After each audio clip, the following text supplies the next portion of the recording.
Ramayan serial में देखा कि महर्षि वाल्मीकि ने लव कुश को कुंडलिनी शक्ति का ज्ञान दिया।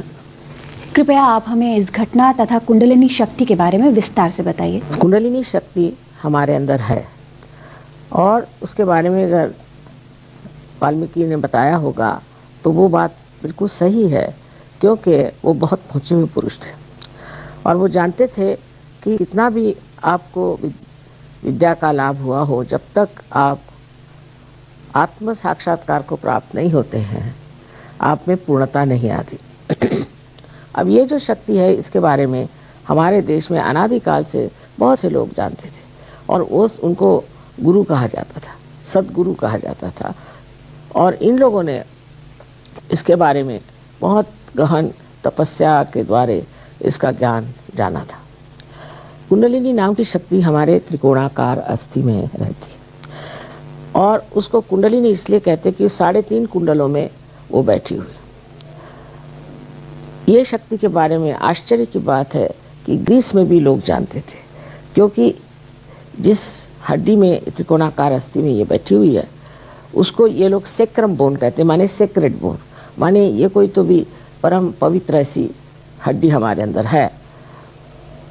तो बहुत सी बातें ग्रीक लोगों ने पता नहीं या तो हम लोगों से अपनाई थी या उन्हीं के अंदर सहज में ही ये बातें आई थी।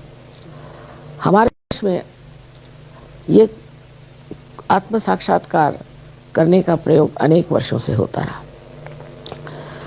महाराष्ट्र में जो एक नाथपंथी हो गए, मच्छिंद्र नाथ, गोरखनाथ, ये लोग सब ये कार्य करते थे। एक तरफ तो हम लोग वेदों में पढ़े हुए थे और वेद का मतलब होता है विद, माने जो चीज़ आप जानते हैं, परम ज्ञान को जानना अपनी सेंट्रल नर्वस सिस्टम में, उसी को वेद कहते हैं। विद होना चाहिए और पहले ही उनके श्लोक में लिखा है कि ये सब पढ़ के अगर आपको विद नहीं हुआ तो बेकार। दूसरा मार्ग अपने यहाँ भक्ति का था कि लोग भक्ति करते थे और भक्ति से वो अनेक देवताओं को प्रसन्न करने का प्रयत्न करते थे। पर बीच का मार्ग जो था वो था सहज कुंडलिनी का जागरण करना और ये कार्य नाथपंथी करते थे। ये सब संस्कृत में ही लिखा गया है और इसके बारे में चर्चा संस्कृत में होती थी। महाराष्ट्र में 12वीं शताब्दी में ज्ञानेश्वर जी ने इस मामले में अपने गुरु, जो कि उनके स्वयं भाई साहब थे, उनसे कहा कि मुझे अगर आप आज्ञा दें तो ज्ञानेश्वरी में मैं उसके बारे में लिखना चाहता हूँ जो शक्ति हमारे अंदर है और जिसके द्वारा हमें आत्म साक्षात्कार होता है, क्योंकि इसके बारे में लोगों ने स्पष्ट रूप से कहीं लिखा। तो उन्होंने जब आज्ञा दे दी तो उन्होंने उनका जो 6वां अध्याय है उसमें बहुत साफ तरीके से कुंडलिनी का वर्णन किया। ये वर्णन होने पर भी जब ये किताब धर्म मार्तंडों के हाथ में पड़ गई तो उन्होंने कहा कि ये तो अपने बस का है नहीं कुंडलिनी का जागरण, तो उन्होंने कहा ये जो अध्याय निषिद्ध है, इसको यूज नहीं करना। इसलिए कुंडलिनी के बारे में ज्ञान कम होने लगा। पर उसके बाद भी 16वीं शताब्दी में महाराष्ट्र में ही अनेक संत हो गए, बहुत बड़े बड़े। श्री रामदास जो कि शिवाजी के गुरु थे, तो उनसे किसी ने पूछा कि कुंडलिनी का जागरण कैसे होता है, तो उन्होंने कहा तत्क्षण, उसी क्षण होता है, पर एक देने वाला भी चाहिए और एक लेने वाला भी चाहिए। इसी प्रकार कुंडलिनी का वर्णन नामदेव ने भी अपने इसमें किया है। हर संतों ने कुंडलिनी की बात की हुई, लेकिन लोगों ने कहा कि ये तो बेकार की बात है, ऐसी ही लोगों को भुलावे में डालना है, ऐसी कोई कुंडलिनी नहीं होती है वगैरह। आज भी ऐसा लोग कहते हैं, क्योंकि हम लोग इतने आजकल के ज़माने में इतने हम पाश्चिमात्य देशों से इतने ज़्यादा अभिभूत हैं कि उन्हीं की चीज़ें हम ले लें, उन्हीं से हम सीख लें। योग का वास्तविक अर्थ क्या है? जागरण जो होता है वो सहज में ही होता है, जैसे कि एक बीज है और उस बीज के अंदर वो सारे हजारों पेड़ हैं जो उसमें से निकलने वाले हैं। उसी प्रकार ये जो बीज हम ज़मीन में डालते हैं तो सहज में ही वो अंकुरित हो जाता है। इसी प्रकार हमारे अंदर भी ये सारी शक्तियाँ पूरी तरह से एक समझ लीजिए कि अज्ञात स्थिति में है, पोटेंशियल, उनकी जागृति अगर हो जाए तो मनुष्य अत्यंत शक्तिमान हो सकता।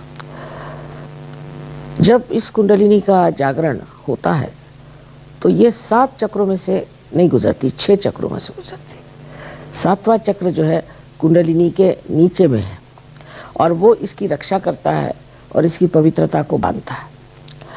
अब जिस आदमी का जीवन पुण्यवान रहा हो, जिसका पूर्व जन्म भी पुण्यवान रहा हो, उसकी कुंडलिनी बहुत जल्दी जागृत हो जाती और वो जागृत होने पर चारों तरफ फैली हुई जो चैतन्य शक्ति है उससे एकाकारिता प्राप्त करती है। इसी को योग कहते हैं। यही योग है, बाकी शरीर को मोड़ना तोड़ना ये योग नहीं है। असल में यही आध्यात्मिक योग है जहाँ आपकी कुंडलिनी उस चारों तरफ फैली हुई ब्रह्म शक्ति को छू जाती है कहना चाहिए, या उससे योग प्राप्त करती है। अब जब ये घटित होता है तब सबसे पहले आप में निर्विचारिता आ जाती है। माने आप सजग हैं, पूरी तरह से आप सजग हैं, अवेयर हैं, लेकिन आप निर्विचार हो जाते हैं। क्योंकि जब हम विचारों में रहते हैं तो हम या तो भूतकाल में रहते हैं या भविष्यकाल में रहते हैं, वर्तमान में नहीं। और जब ये कुंडलिनी का जागरण हो जाता है तो जो विचार भूतकाल और भविष्य से आते हैं वो रुक जाते हैं, समझ लीजिए, या हट जाते हैं, और उनके बीच की जो थोड़ी सी जगह जिसे विलंब कहते हैं वो बढ़ जाती है और वहाँ पर हम अपने वर्तमान में आ जाते हैं। तो पूरे सजग होते हुए भी हम एकदम निर्विचार हो जाते हैं और तभी हमारी आध्यात्मिक उन्नति होती है। लेकिन ये घटित होना पड़ता है, ये नहीं कि हम बड़े पहुंच गए, हमने ये पढ़ लिया, हमको वो मिल गया, उससे कुछ नहीं।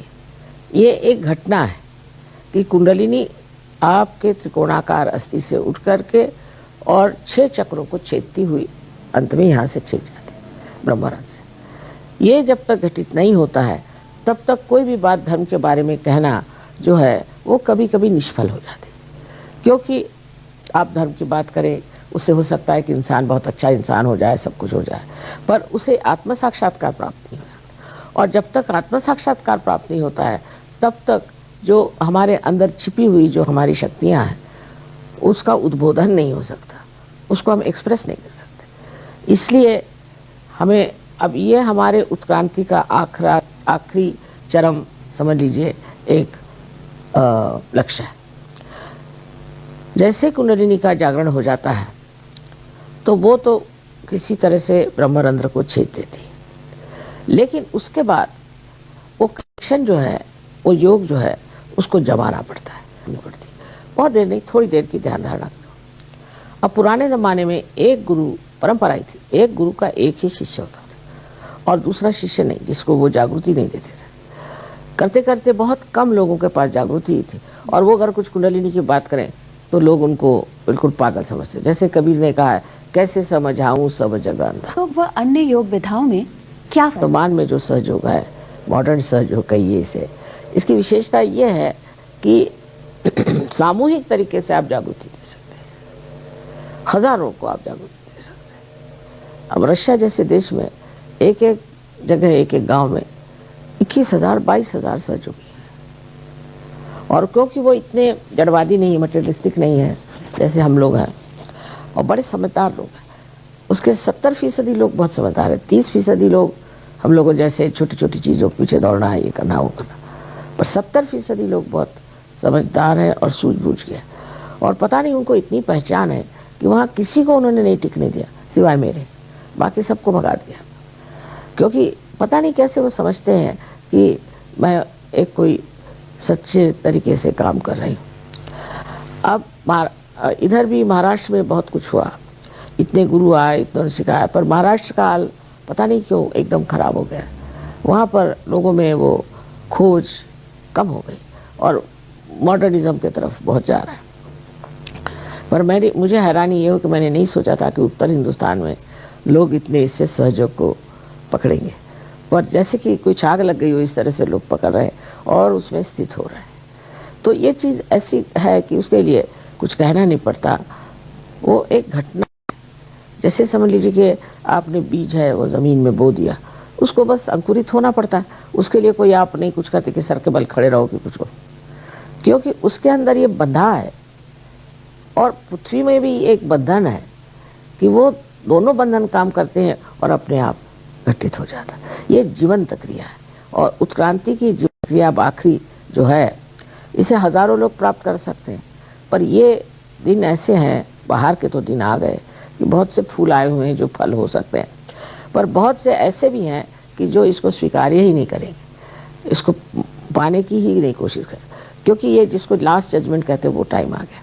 अब आप चाहे तो सत्य को प्राप्त करें और न प्राप्त करें। तो इससे मनुष्य को बहुत उपलब्धियां होती। सबसे पहले तो जो उपलब्धि होती वो ये कि आपको ये परम चैतन्य महसूस होता है आपके उंगलियों पर, और आपके तालू से भी आप देख सकते हैं कि ठंडी ठंडी बड़ी सुंदर सूदिंग, बहुत ठंडी नहीं, सूदिंग ऐसी बहुत हवा निकलती। आदि शंकराचार्य ने इसे सलीलम सलीलम कहा। तो ये जो हाथ में वाइब्रेशंस ठंडे ठंडे आते हैं, इसको स्पंद कहा, स्पंद होता। अब उससे ये जो आपके सिंपैथेटिक, ये 5, 6 और 7 इस तरह से ये सिंपैथेटिक एंडिंग्स हैं। तो इससे चक्र हैं ये सारे, और आपको पता हो जाता है कि आपका कौन से चक्र में गड़बड़ है। उंगलियों पे पता हो जाए, दूसरों के कितना है ये भी पता हो जाए, क्योंकि सामूहिक चेतना में आप जागरूक हो जाते हैं। एक नया आयाम, एक नया डायमेंशन आपके अंदर आता है, जिसमें आपके अंदर सामूहिक चेतना आ जाती है। आप दूसरे इंसान के भी चक्रों को देख सकते हैं। अच्छा, जब आपने दूसरे देख लिया, अपने भी जान लिए, अगर आप ये सीख ले, इसको हम शुद्ध विद्या कहते हैं कि ये चक्र कैसे ठीक किए जाए, तो आप उनकी भी मदद कर सकते हैं और अपनी भी मदद कर सकते हैं। अब दूसरी शक्ति जो जागृत होती है वो ये कि आप भी दूसरों को आत्म साक्षात्कार दे सकते हैं, आप भी कुंडलिनी को उठा सकते हैं, आप भी उनको उनकी शारीरिक, मानसिक, बौद्धिक और आध्यात्मिक जो कुछ भी परिस्थिति है उसे ठीक कर सकते हैं। इस प्रकार हम सारे लोगों को ही ठीक कर सकते हैं जो यहाँ आए और इसको प्राप्त करना चाहें, जिससे कि सारे ही समाज का भी उद्धार हो सकता है। इतना ही नहीं, अपने देश का उद्धार हो सकता है, सारे विश्व का उद्धार हो सकता है। और इसके घटित होने से जो और दूसरी बात बहुत बड़ी हो जाती है वो ये कि हमारे अंदर धर्म जागृत होता, अंदर जागृत होता, बाह्य में। जैसे कि कोई हिंदू हो, चाहे मुसलमान हो, चाहे ईसाई हो, वो कोई सा भी पाप कर सकता है, कोई सी भी गलत काम कर सकता है, उसके ऊपर उसके धर्म का कोई बंधन नहीं पड़ता। लेकिन ये चीज़ ऐसी है कि जब आपके अंदर धर्म जागृत हो जाता है तो फिर आप कोई अधर्म काम कर ही नहीं सकते। आपके अंदर अनुकंपा, करुणा, ये सब जागृत हो जाते हैं, और ऐसा होते हुए भी आप अत्यंत शक्तिशाली, डायनामिक हो जाते हैं। आप कितने कार्य करते रहें, कुछ भी करते रहें, आपको थकान नहीं आती, और आप बहुत प्यार से, बहुत शांतिपूर्वक सब कार्य करते हैं। इसी से आपके अंदर जो शांति का स्थान है वो आप प्राप्त करते हैं। तो आप एकदम शांत हो जाते हैं अंदर से। अब जो आदमी है बड़ा गुस्सेला है, ये है वो, एकदम वो शांत हो जाता है, क्योंकि आपके अंदर जो विकृतियां हैं वही ठीक हो जाती हैं। सारी दुनिया भर की विकृतियां जो हमारे अंदर हैं वो इन चक्रों की वजह से, और ये अगर चक्र ठीक हो गए तो सब विकृतियां ठीक हो जाए। बहुत से लोगों ने मैंने देखा है कि शांति के बड़े बड़े ऑर्गेनाइजेशन बनाए हैं, उनको अवार्ड्स मिले, उनके हृदय में शांति नहीं, तो वो दूसरों को क्या शांति देंगे। तो मनुष्य एकदम शांत हो जाता है। और हमने देखा अब हमारे यहाँ 7 देशों में ये कार्य हो रहा है, और हजारों लोग आते हैं, साथ मिलते हैं, जुलते हैं, कभी कोई झगड़ा, कोई ऐसी कुछ नहीं, कभी नहीं, सब प्रेम से रहते हैं। हाँ, कभी कभी आपस में झूल चलती रहती है, पर वो मतलब ये कि मजाकिया और दोस्ती, ऐसी दोस्ती आपने देखी नहीं। फिर वो आदमी इंग्लैंड का हो, चाहे वो रशिया का हो, चाहे वो जापान का हो, कहीं के भी। तो एक ये चीज़ जिसको कहते हैं कि सामूहिक प्रेम आपस में आ जाता है, और उसके कारण धर्म जब जागृत हो जाता है तो ये पता चल जाता है कि सब धर्म समग्र है, उनकी समग्रता समझ में आ जाती है। आप किसी भी धर्म को बुरा नहीं कहते, और सब धर्मों के जितने भी प्रवर्तक हो गए सबको, सबकी पूजा करते। श्री माता जी, क्या ये सही बात है कि सहज योग से अनेक मानसिक व शारीरिक रोगों से मुक्ति होती है? आपका जो चक्र है उनकी वजह से जो शारीरिक प्रश्न है, जैसे कि साइकोसोमैटिक डिजीजेस है, कैंसर आदि, जो कि डॉक्टर्स ठीक नहीं कर सकते, वो सहयोग से ठीक हुआ है, इसमें कोई शक नहीं। पर पहले आपको सत्य को खोजते हुए आना चाहिए, न कि आप बीमारियां लेके पहुंच जाए। सत्य को खोजने वालों को बीमारी से मुक्ति मिल जाती है और वो दूसरों को भी दिलवा सकते हैं। पर पहले जो है आपको खोज होनी चाहिए, क्योंकि आप सोच सकते हैं कि परमात्मा के पास सबसे ज़्यादा बुद्धि है, कॉमन सेंस। तो वो देखते हैं कि जो लोग किसी काम के नहीं, उनको ठीक करने से भी वो किसी को प्रकाश नहीं देते, तो ऐसे दिए काहे को ठीक करो। वो ऐसे ही दिए ठीक करना चाहते हैं, हालांकि ऐसे भी दिए ठीक हो जाते हैं कि जिससे कि सब दूर प्रकाश मिले, वो प्रकाशमान होकर दूसरों को प्रकाश दे, दूसरों का फायदा करे। इसी तरह से सहयोग फैलने वाला है। सहज का मतलब है सह मैंने आपके साथ, जो मैंने पैदा हुआ, ऐसा ये एक सहज विश्व धर्म है। और जब इसे आप प्राप्त होते हैं तो दुनिया भर की छोटी मोटी चीजें, ये जो कुछ भी हमारे षड्रूप हैं, सब पता नहीं कहाँ गायब हो जाते हैं। आपको जो प्राप्त होता है वो है एकमेव सत्य, एब्सोल्यूट ट्रुथ, एकमेव सत्य। तो अगर 10 आदमी भी बैठे रहेंगे तो वो एक ही बात कहेंगे। जैसे कि पूछा जाए कि इनको क्या तकलीफ है, सब कहेंगे कोई तकलीफ है। डायग्नोसिस भी होता है, सब एक ही बात सत्य को जानते, तो झगड़े का कोई सवाल नहीं आता है, कोई वाद विवाद उस पर हो नहीं सकता, सबका एक ही मत हो जाता है अपने आप। है सहयोग एक बड़ा भारी आशीर्वाद है, क्योंकि जब आप परम चैतन्य के ही आश्रम में आ गए तो ये तो परमात्मा के दरबार में आप आ गए। उसकी गवर्नमेंट है जो बड़ी बहुत समर्थ है और सतर्क है, एफिशिएंट है। इतने आशीर्वाद क्षण क्षण आपको हर कदम पर दिखाई देते हैं कि आप हैरान हो जाएंगे कि ये कहाँ से सब हो रहा है। और हर एक आदमी मेरे पास चिट्ठियों पे चिट्ठियाँ लिखता है कि माँ ये बताइए कि ये कैसे हो गया, हमें तो ये चमत्कार हो गया, वो चमत्कार हो गया, ये ठीक हो गई, वो ठीक हो गया। क्या चलो जाने दो, तुम नहीं जानते तुम कहाँ बैठे हो।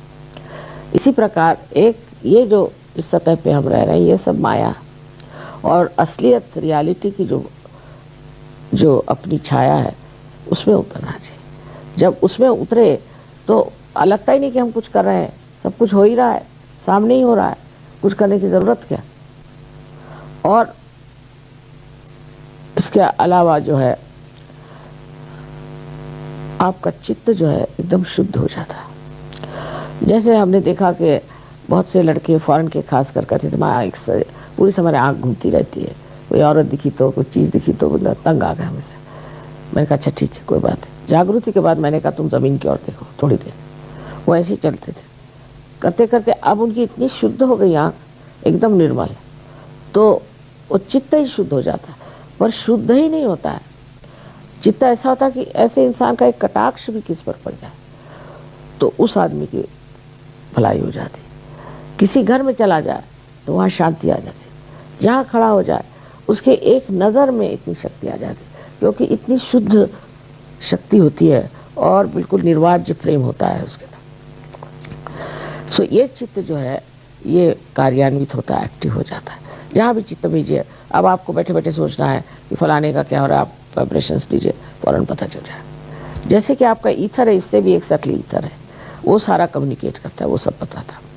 अब ये सब शक्तियाँ हैं और चारों तरफ फैली हुई है, परम शक्तियाँ भी है। अब जैसे इतने सुंदर फूल हैं आप देख रहे हैं, तो आप इसको सोचते भी नहीं कि कितना बड़ा चमत्कार है, बताइए। लेकिन कोई सोचता नहीं, ये जीवंत शक्ति है। इसी तरह हृदय है, के बारे में भी कोई नहीं सोचता कि ये कैसे चल रहा है। डॉक्टर्स पूछो कहते ऑटोनॉमस नर्वस सिस्टम। ऑटो कौन है? बहुत सी बातों का जवाब है ही नहीं साइंस में। सबसे तो बड़ी चीज़ है कि साइंस में ये जवाब नहीं है कि आप क्यों आए इस दुनिया में। आप आए हैं परमात्मा के साम्राज्य में जाने के लिए और मजे उठाने के लिए और सारे संसार का कल्याण करने के लिए। ये जब आपको ज्ञात हो जाता है तो इसमें पैसा, अब हम लोग तो पैसा लेते नहीं, आप जानते हैं, बगैर पैसे के सब लोग लगे रहते हैं। अब इतना बड़ा कार्य होने, मेरे तो कोई सेक्रेटरी भी नहीं है, जो देखिए वही मेरे सेक्रेटरी हैं और सब बिल्कुल पूरे मन से कार्य करते हैं, उसी में उनको आनंद आता है और इसी की बातें करते रहते हैं और कोई बात ही नहीं कि किसका कैसे कल्याण किया जाए, उस देश को कैसे ठीक किया जाए, वो कैसे ठीक किया जाए, बस इसी पे लगे रहते। तीसरी जो सबसे ऊंची बात है इसमें कि आप एक आनंद में उतर जाते हैं। सुख और दुख जो है ये सिर्फ हमारे अहंकार के दो साइड्स हैं। जैसे समझ लीजिए कि 1 रुपये के 2 होते हैं, उसी पर जब आपका अहंकार बहुत प्रज्वलित हो जाए और बहुत खुश हो जाए तो आप सुखी है, जब उसमें ज़रा सा कहीं कोच पड़ जाए तो आप दुखी।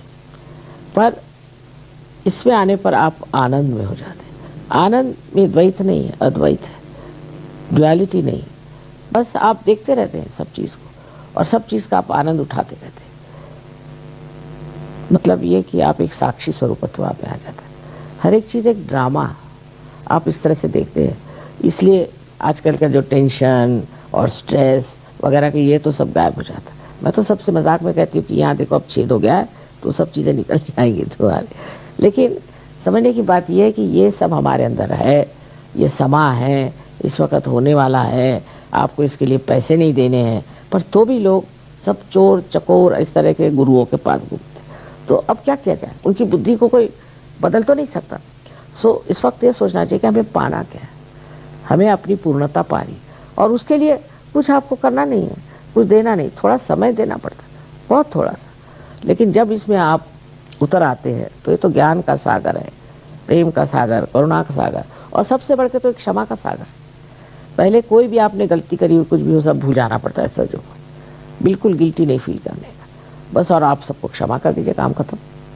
इतने जल्दी ये कार्य होता है हजारों लोगों का कि उसके लिए लोग आश्चर्यचकित होते कि माँ कैसे हजारों का भी 1 लाख लोग कहते हैं पूना में आए और सब लोगों ने हाथ उठा दिए कि हमको तो महसूस हो गया। पर टिकते कितने हैं और कितने उठते हैं इसमें, ये कभी